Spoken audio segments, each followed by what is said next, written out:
Hey guys, and welcome back to the Amazing Digital Dating Simulator. Don't forget to support the official release. It's on itch.io. Support the creator in any way you can. And also, don't forget to watch the show. It's on YouTube and on Netflix, I believe. If you don't know who I am, my name is Myriad Roses. I play video games. This is part 2. So let's go. And we continue.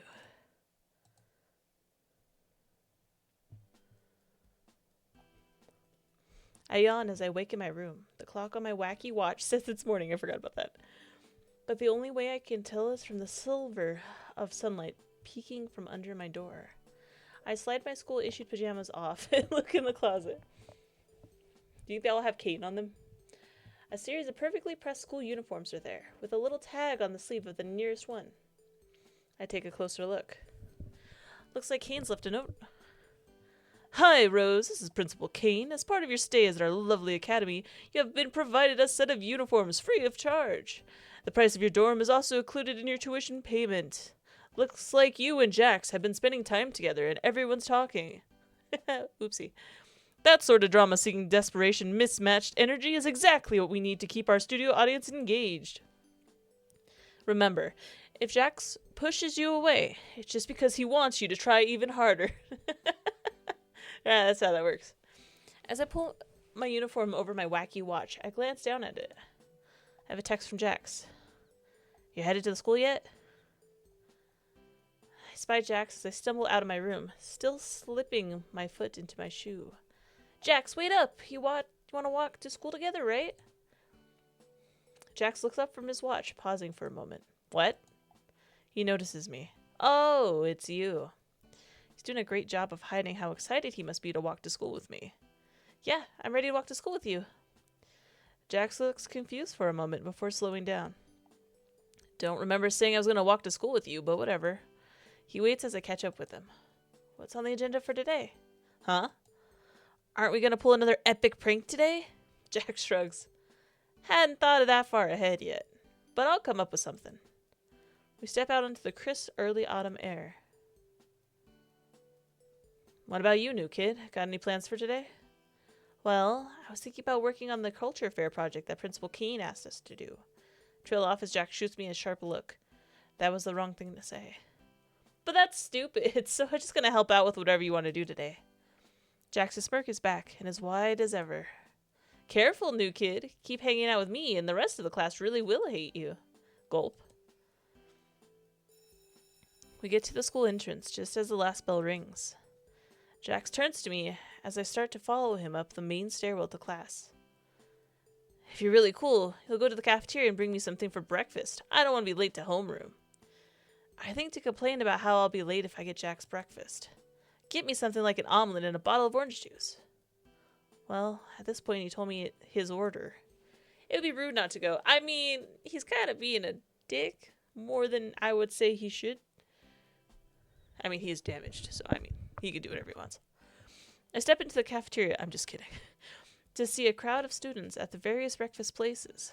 Evidently, none of the other students here care about being late. By the time I get to the front of the line, I'm already 30 minutes late to class. 1 omelet, please, and an orange juice. The staff member behind the counter tells me the price, but that's all my money for lunch. Sorry, kid. No money, no omelet. I don't want to get this stupid omelet, but I'd just be going to class late and empty-handed if I don't say yes. Okay, give me the omelet. Takes a bit longer for them to make an omelet, but I eventually collect my orange juice and omelet before heading to homeroom. And that's where we get the English phrase, raining cats, and Mr. King returns to me. Rose! Nice to see you join us. His enthusiasm seems genuine. Ragatha gives me a concerned look. Did Jax make you bring him that omelet? Oh, real nice, Raggy. So because the new kid wants to get on my good side, I made him do it? Time to clear things up. Jax, you told me to bring the omelet. You should really choose your friends more carefully. He's so mad. Luckily, there's a seat next to me still available. Jax looks away from me, an uncomfortable frown on his face. I tried to take a seat next to him. No, you're Ragatha's pet now. He shoos me away with his hand. What? Go sit in front of class like a model student. he says in a fake positive voice. His words hurt. Ragatha shoots him a look before waving to me again. It's not too late for a tour of the school with the class rep. The offer doesn't intrigue me at all. I decide to sit down at an empty desk, not really by anybody. Ragatha's face drops in disappointment. The few times I spare a glance at Jax, he's looking away, discomfort written across his face. Maybe I can get back in his good graces later. The lunch bell rings, dismissing the class. I make my way to the lunchroom. As I'm exiting the lunchroom, with my tray, I spot Jax. He's eyeing Gangle like a lion stalking its prey when I catch up to him. Or like a bunny stalking its carrot? Spend a few moments racking my brain for something that might be hunted by a bunny before Jax notices me. Oh, new kid. Good. I think you can help me out. Can you keep Gangle busy for a little bit? I want to try something funny. I guess he's not mad at me anymore. Or he just sees me as useful for the moment. Either way, if it gets me back in his good side. I nod. Hi, Mummies. What are you doing? I walk up to Gangle. So, anime, huh? What? She looks genuinely confused, which makes sense. This is one of the first few times I've ever talked to her. Luckily, I'm a master of subterfuge. You know, anime. It's the happening thing. It's hard to be this cool. I guess. She must be intimidated by my charisma and looks. Time to dial it back a little. Yeah, I'm so cool. Yeah, if you say so. I mean, I think it's cool. Huh? I honestly didn't expect that from you, Rose. Well, if you want to talk about anime, I guess I have a moment. She smiles at me, an attempt to disarm me that won't work. Which anime do you like? You know, the cool ones. She called my bluff. Red alert, red alert. The cool ones? I stumble over my words for a second. How about you tell me about the ones you like? Oh, don't get me started. I like Yu Yu Hakusho, Quad Gun, Uzumaki Ninja, Inuyasha. I keep nodding and smiling as Jack sneaks up behind Gangle, a shop vac in hand and a dark grin on his face. Oh my god. He's just about to press the power button when... Is that Zumble? And they're holding a corn cob? Jackson's eyes fly wide as he notices them, stepping back slowly, but tripping over the shop vac. The lid goes flying as my poor companion trips over, dust caking his entire body. Zumble! Gangle turns around to see what the commotion is. I rush to Jackson's side. Leave Gangle alone or this won't be the last time you see a corn cob in an unwelcome location. Jax is still spluttering, covered in dust. Keen himself has come out of his office to see what the chaos is about. What's going on here? You, Rose, tell me what happened. Jax was walking around when Zumble attacked him with the shop vac. Jax looks confused for a moment, but then grins as he realizes I'm getting us both out of this. Yeah, that's right. I was just trying to clean, and Zumble over here attacked me. Are you seriously implying... Now, Zumble, you really shouldn't be harassing the cleaning staff. Jax here asked me earlier if he could use the shop vac to clean the tops of the lockers. I was surprised, but impressed by his go-getter attitude. Shame on you for disrupting his cleaning activities. Kane, that's not... Chop, chop, Zumble, you're coming to my office while I decide what to do with you. In the meantime, Bubble... He claps his hands. Bubble manifests out of seemingly nowhere. What's up? Clean this up. Bubble opens his mouth, extending an unnaturally large tongue as he begins to lick up the dust from the shop vac. Kane stands there, his jaw agape. Why are you like this? By this point, Gangle has made herself scarce, and Zumble is stomping off to the principal's office. As you were, Jackson Rose. We make ourselves scarce as well, heading to the school entrance as the bell rings. Well, that was a bust. But at least we got Zumble put away. Hey, Jax, what happened back there? What are you talking about? He gives me a confused look. The, corn thing? Don't know what you're talking about. He tries to keep walking. Oh no, Jax, you're not getting away that easily. I grabbed a small corn cob off my lunch tray and pointed at him, his eyes wide. Put that down, I smirk. Haha, so you are scared. He ducks his head looking to see if anyone is earshot around us before addressing me. Fine, yeah. I don't like corn. The seemingly unflappable Jax has been flapped. Still, he's obviously uncomfortable, so I toss the corn into the nearest trash bin. So, what is it with the corn? Do you not like the color yellow? I can't stifle my laughter at the thought of someone like Jax being afraid of corn. He hears me and gives me an annoyed look. My gloves are yellow, new kid. Good point. What is it then? He waits until we are significantly away from the other students before answering me. All the little kernels are just... ugh.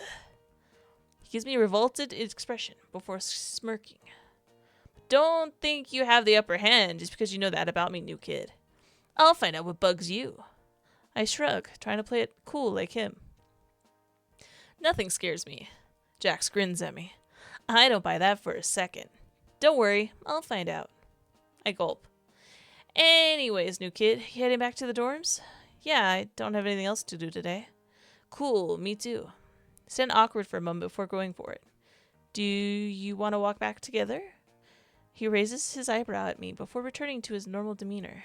Yeah, why not, Rose? You said my name. Huh? Oh, I guess I did. New kid is so, I don't know, cumbersome anyways. I was just screwing with you. I know. I just like hearing you say my name. Aw. Jax gives me a pointed look. You made it weird, new kid. Jax sighs. But hey, you can at least distract people. So you're not entirely useless to me. And that stunt you pulled with Ragatha yesterday was comedy gold. So I guess I'll keep you company on the way back since nobody else will. Yep, that's for sure after today. When we make our way back to the dorms, the chill air causes us to shiver and run for the entrance. As we reach the building, we're both out of breath. Kane in these dumb uniforms, he mutters between his breaths. I shiver. I could go for a hot tea or a hot chocolate right now. I rub my hands together as I make my way up the stairs to my dorm. It's too bad I don't have a kettle or anything. I think aloud. Jax looks at me. You know there's a kitchen in the lounge, right? It has like everything you just mentioned. I blink at the Jax. You didn't know that? You'd be lost without me, Rose. It's kind of embarrassing. He motions for me to follow him. I didn't ask for him to show me, but I can't lie. I appreciate his help as he leads me down the staircase. Oh, I thought Mama Cat was over there. She was not. I was like, ah, yes, Cat, and she was gone. It's a pretty nice lounge, all things considered. I make my way to the kitchenette. The cupboard down there has tea and whatever else. He points at a lower cabinet before throwing himself on one of the couches. I open the cabinet and see an assortment of different teas and drink mixes. I look for one to try. As I'm rooting around under the cupboard, I peek around the lounge. To my surprise, Jax is still hanging out here and hasn't left for his room yet. I decide to not question it and just enjoy the shared moment. Should I make you some tea or something? Jax looks over at me from the couch. I expect a quip or some smart remark, but instead he simply shrugs. Sure, I'll take a coffee, black. I nod. I make myself some tea, and once I'm done, I make a coffee for Jax. I can't help but feel a little happy to be spending time with Jax in a more casual environment. For his part, Jax seems more relaxed too. Or maybe he's just tired. Too tired to pick on anybody. It's a nice moment. I finish up and start bringing the drinks over. As I carry the drinks over, I notice Jax has been weirdly quiet. I go over to the couch to check on him. Sure enough, he's fallen asleep. Aw, that's cute. I can't help but stare for a moment. Guess it takes a lot of energy to terrorize your classmates all day. He looks so peaceful. I end up so caught up in my own thoughts that I end up tripping over my feet, dropping the drinks all over the wooden floor. Oh, I'm sorry. I tripped and spilled everything. I try to explain myself, tea and coffee running down the front of my shirt. Jax has a hand on his head, still a little groggy from his cat nap. Or would it be a bunny nap? Huh? He looks down at me as I start to pick up the broken pieces of the mugs. Whoa, Rose, you can't even make tea or coffee without messing up. He chuckles, slow clapping. Yeah. I rub the back of my neck, embarrassed. Is there a mop or anything like that here? I feel bad leaving a mess. Well, I feel bad about it. Just don't bother cleaning it up.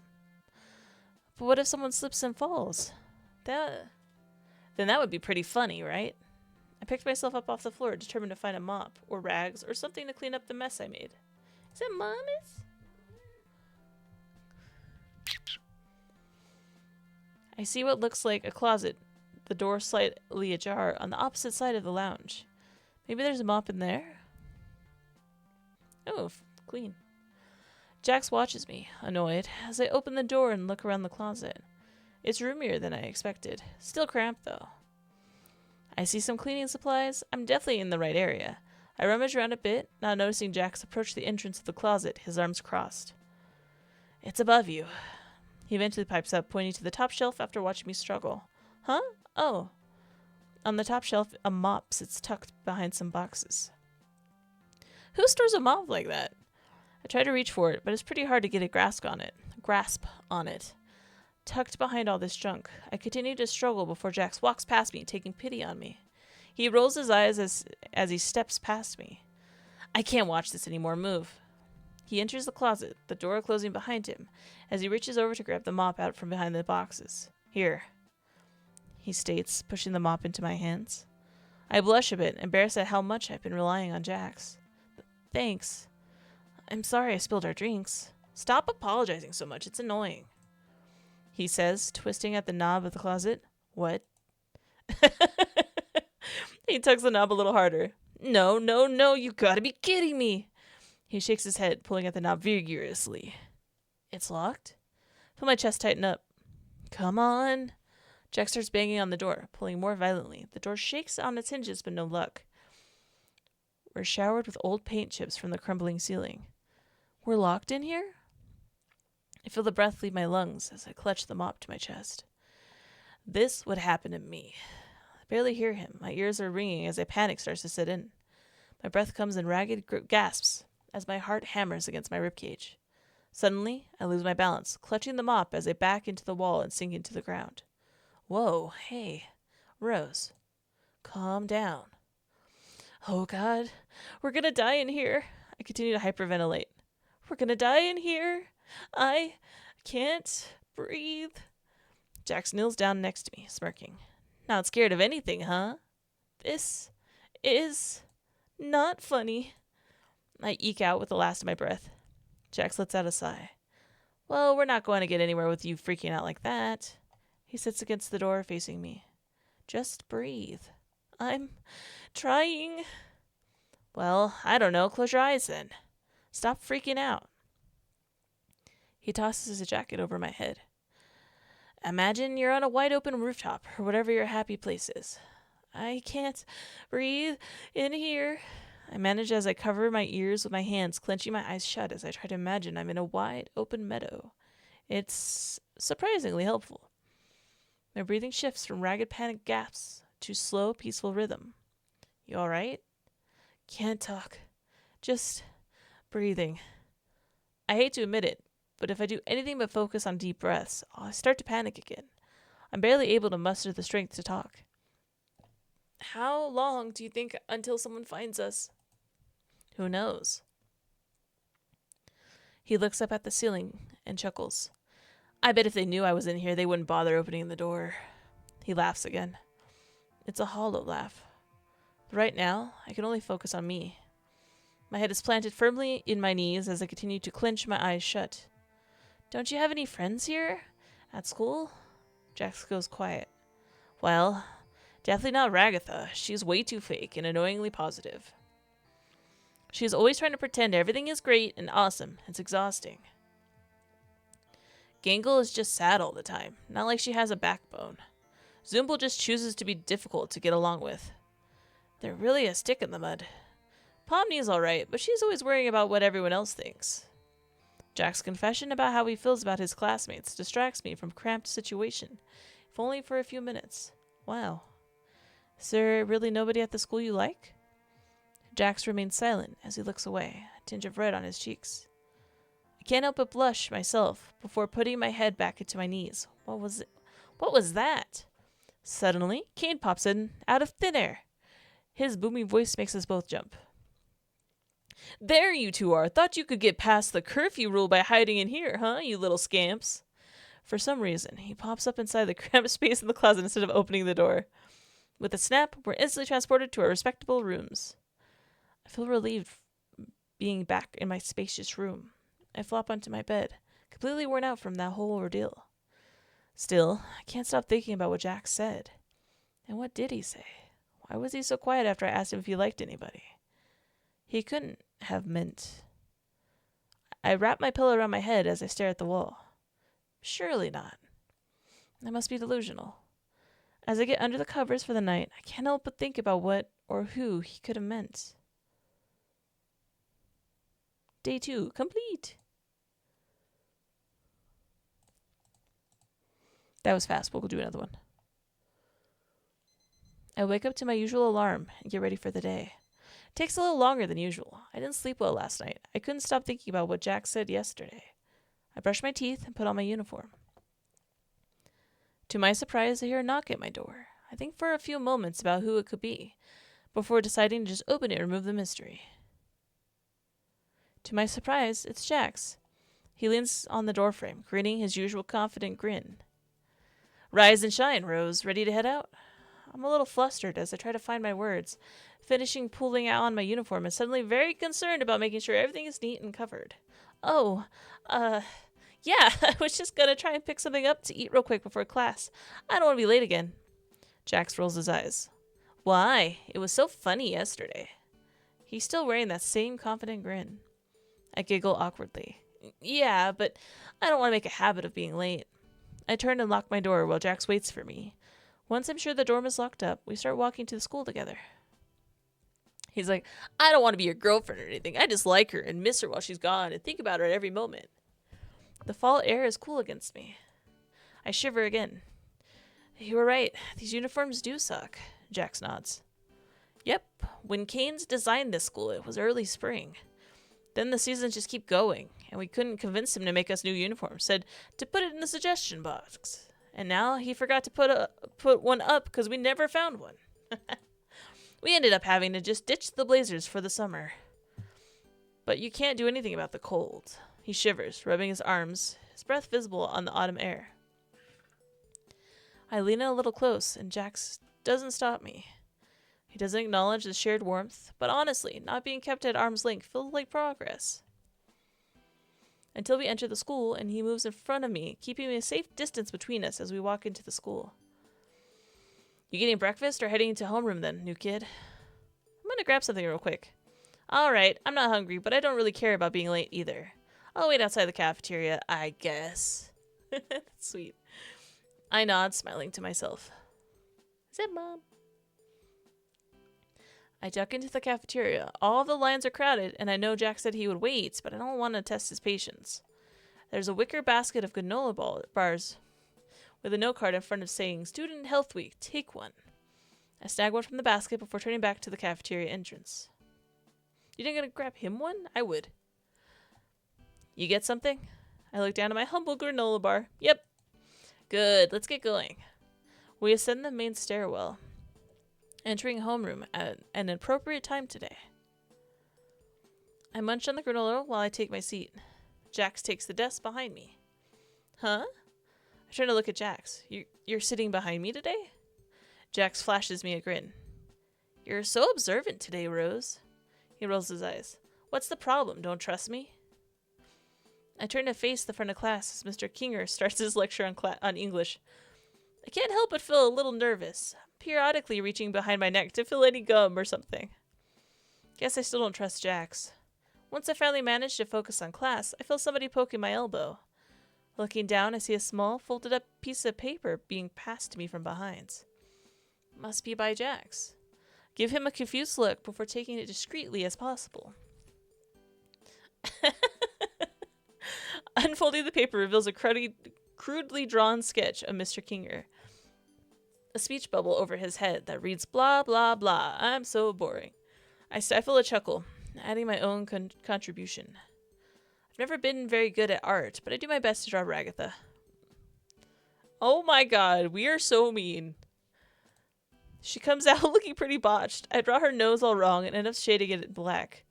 Her hair looks like a bunch of rectangles exploding out of her head, and I get which side of the button is on the wrong, but I hope it gets the point across. I had an arrow with the words Killjoy. just before handing it back. I had another arrow with the word boring written on it. We're the mean kids. That's so awful. I pass the note back, and Jax quickly swipes it from me. I heard him let out a small exhale through his nose before the sound of his pencil scratching again. He takes some time before passing the note back. Oh my god.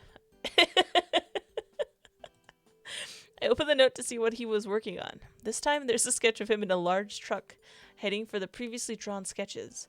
There's a speech bubble coming from the truck saying, "Incoming!" There's also a small "pretty much right" he added by my sketch. Not sure if that's a compliment or not. Start my own contribution when Mr. Kinger walks by my desk. "Do you have your homework, Rose?" I try to cover up the sketches, but Mr. Kinger sees the paper and quickly snatches it up. "This isn't the homework." He eyes it for a moment. "Wow, Rose, you're a pretty good artist. Except your Ragatha could use some work." Huh? Mr. Kinger continues taking up the homework and our sketches along with them. Crisis averted? I shoot a relieved look at Jax, who covered his mouth trying to hide an amused smirk. Before we can be questioned about it any more, the lunch bell rings. I follow Jax out to the nearby stairwell. Wow, that was close. Thank God Mr. Kinger doesn't seem to have all his marbles. I chuckle. Yeah, our teacher has a few screws loose. He traces a circle around his temple as he bobs his head from side to side before continuing. Anyway, listen up, Rose. I have a really good prank idea for today. I perk up. Jack reaches into his blazer pocket and pulls out a little red bottle. I managed to get my hands on this Satan's butthole ghost pepper sauce. Even a few drops of this is supposed to make you taste nothing but fire for a week. Whoa. Where did he get something like that? I reach for the vial instinctively. Jax pulls it back, holding it far above my head. Wasn't easy to get this, Rose. He tucks it back into an interior pocket of his blazer. Besides, guess what today is? Wednesday? It's Mystery Meat Day at the cafeteria. Just a few drops of this little guy in the pot, and everyone's mouths will be on fire. Come on. This should be good. He beckons me to follow, and I do so without question.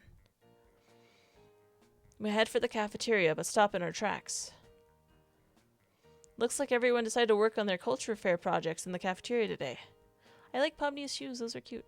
A few tables have been cleared where Gangle and Zoombul work on a large paper mache sculpture.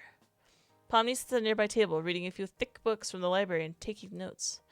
Probably still trying to figure out what a culture festival is. Ragatha looks like she is putting together a stall from pieces of wood and nails. Looks like everyone is in there. Jax shakes his head, grinning even wider. This is perfect. I bet they're all going to eat here together, too. We just need to find a way to discreetly slip this into the kitchen.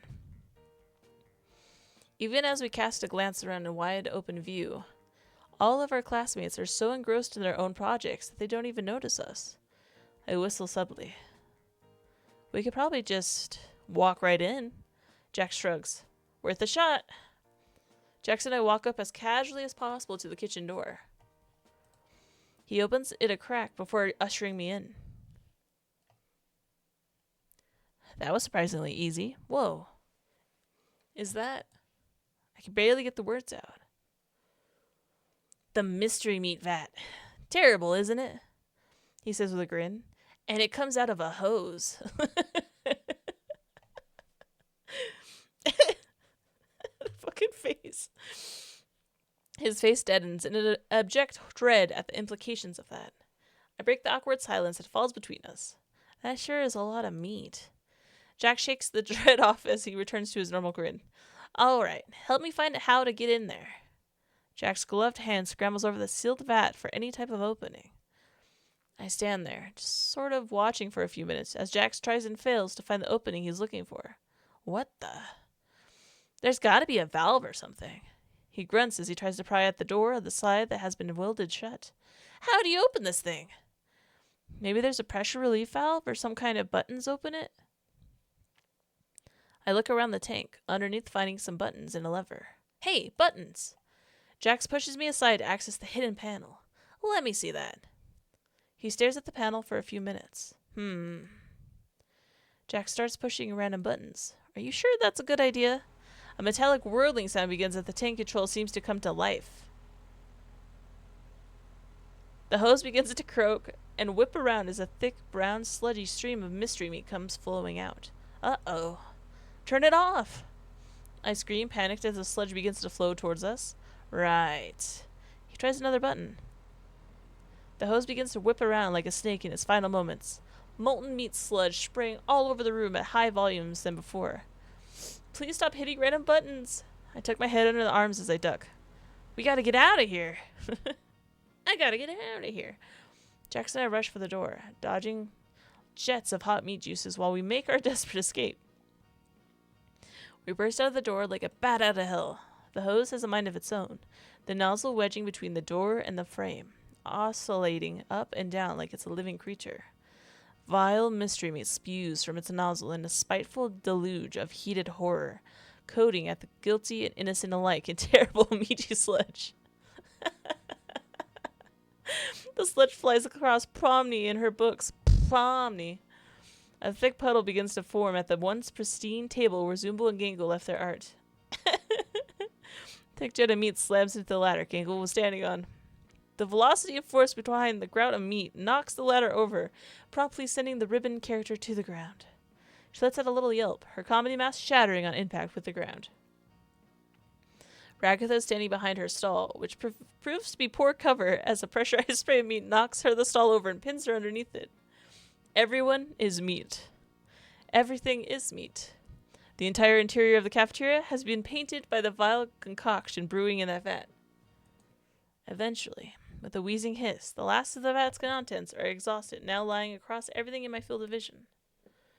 A terrible silence settles over the cafeteria in the wake of the chaos, the entire place looking like the scene of some grotesque crime. A silence that is eventually broken by the appearance of Principal Kane, who floats above the bubbling sludge. Oh, hey, Mamas. Whoa. Clean up on aisle U, he says as he surveys the scene. Mystery Meat Day is ruined. Mystery Meat Day? What about the entire culture fair? Our projects are completely covered in meat juice. Oh no, that too. Who could be behind this targeted attack on our school festival? Who do you think? Zumbo crosses their arms and glares at Jax and I. To our credit, we also are covered in meat. Listen, we can explain. This wasn't supposed to happen. Jax wheels on me as everyone else begins to glare. Yeah, Rose. What were you thinking, ruining everyone's culture fair projects with meat? You're sick. What? What? I'm very displeased in you, Rose. I expected better. Principal Kane turns his back on me, shaking his head as he surveys the cafeteria again. Disciplinary action is the only way I can try to correct this little behavioral hiccup. Wait. Before I continue, Principal Kane snaps his fingers and we're transported into his office. Now wait here while I prepare your disciplinary action? He disappears behind a desk for a moment before a massive red slug creature with yellow polka dots slides in, ringing the bell on his desk. Oh, a bunch of small geometric-shaped creatures with eyes and mouths bounce around outside the office. I'm here to enroll my glunks in class, all 500 of them. I forgot what she sounds like, I'm sorry. Kane appears from behind the desk, his eyes wide. Whoa! Enrolling 500 glunks into classes. That's gonna take a while. Bubble, cancel all my meetings for the rest of the day. On it, boss. He looks a little down as he continues. And cancel my 3 p.m. massage therapy appointment. He turns to face me. Wait here, Rose. Kane motions to the giant slug creature. Follow me, this way to your glunkiness. He leads the massive slug thing into a back office. Wait, but what about my... I try to protest, but it's too late. The little geometric shapes bouncing around the office now, knocking things down and making general chaos. I wait there. I'm realizing how, now that since Jax and I had pulled our prank, I hadn't really gotten to eat anything. My stomach growls. I think about ditching, but Bubble hasn't stopped staring at me since I sat down. I'm nervous about what will happen if I try to leave. The time crawls by, minute by agonizing minute. I miss my first afternoon class, then my second. I start to question if the clock is working right or if the time is really passing at this sluggish of a pace. As the clock ticks down, the last bell for the day rings. Can't read. I've been sitting for hours. Gloinks continue to bounce off of me and around me, sometimes sticking to my clothes so I have to pluck them off. Hell, it can't be much worse than this. All right, thanks for stopping by. We'll be seeing all your precious gloinks in class. I hope not my class. Bye now. Finally, the gloinks and all gather round their mother, who carries them out with her in a sort of organized mess. Kane turns to me with a stern face, or as stern as a pair of eyes set in a set of toy teeth can look at least. Whoa! Sorry. My cat tripped because I touched her. My fault. All right, Rose. Come to my office immediately. I step into Principal Kane's office and sit down. For your disciplinary action, I wait with bated breath. You'll get a written warning. And I'd like you to help your classmates fix up the projects you destroyed tomorrow. Sound good? I waited hours for that? Yeah, that's fine. All right, off you go then. I walk out of the school, finally, after a long day of sitting in Kane's office. I'm tired. I'm hungry. I prepare to walk myself back to my dorm alone.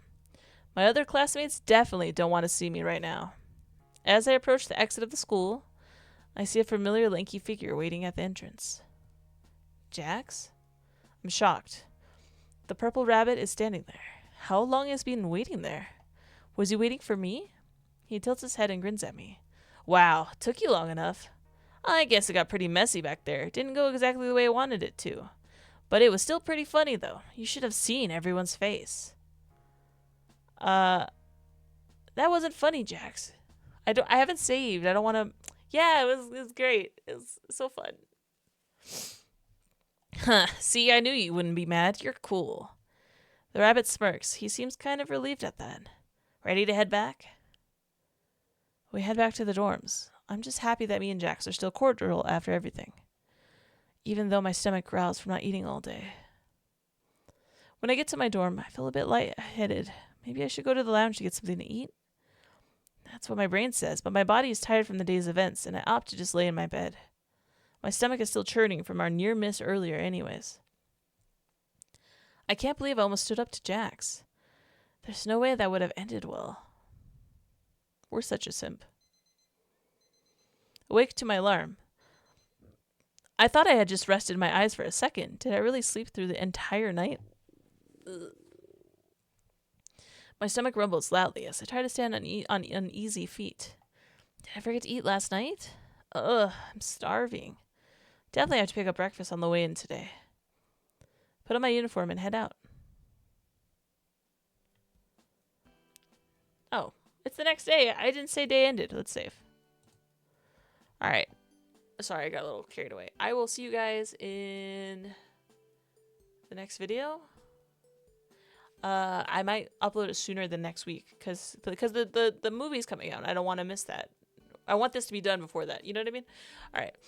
If you made it this far, thank you so much for watching. And if a rabbit blows a whole bunch of meat up on all your friends, don't take the fall, because the written warning might be the only warning you get. Okay. Love you guys. Bye.